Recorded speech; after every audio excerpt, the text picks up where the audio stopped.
We're reflecting on the question, what is masculinity? And I gotta say, if you're just watching this video first, stop and go back and watch the others. We're laying a foundation for these questions that must be asked and answered rightly and in the right order.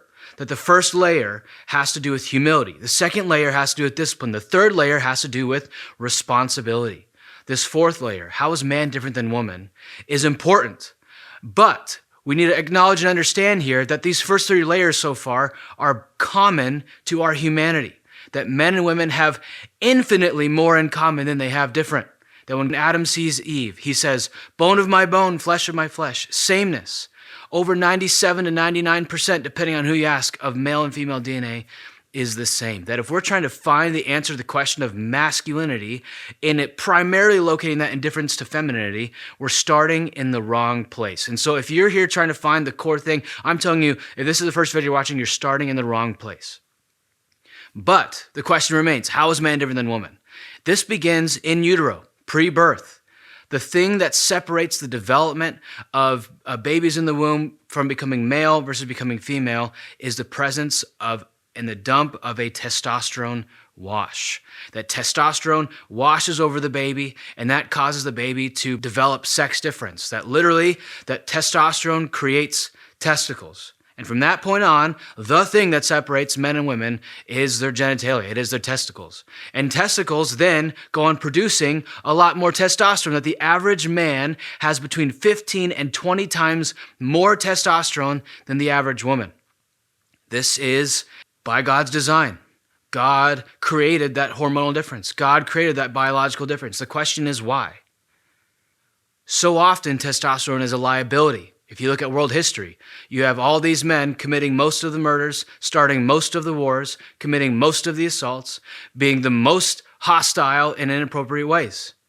That testosterone produces this capacity for damage.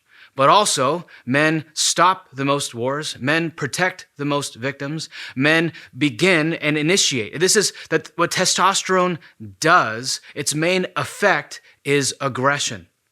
Aggressive little boys are the problems on the playground, and aggressive boys leading the world are the ones starting the wars. We have to understand here that aggression is both an asset and a liability, but it is built in by God's design that it is hormonally the difference maker.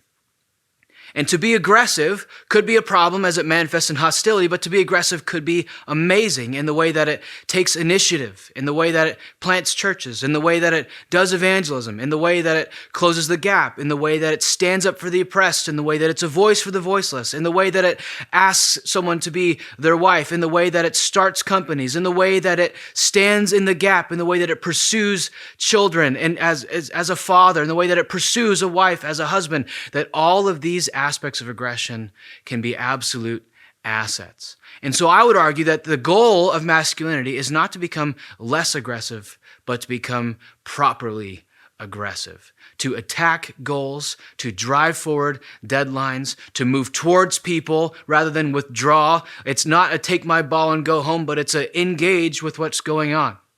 And so that hyper-engagement, that aggressiveness, I think God has in general, not universal, but generally given more capacity to in males than in females. And that to me is the top of the pyramid in masculinity.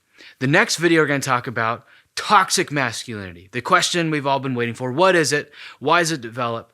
And I'm going to show you how it's actually part of missing ingredients in this pyramid we've developed. Check out our next video.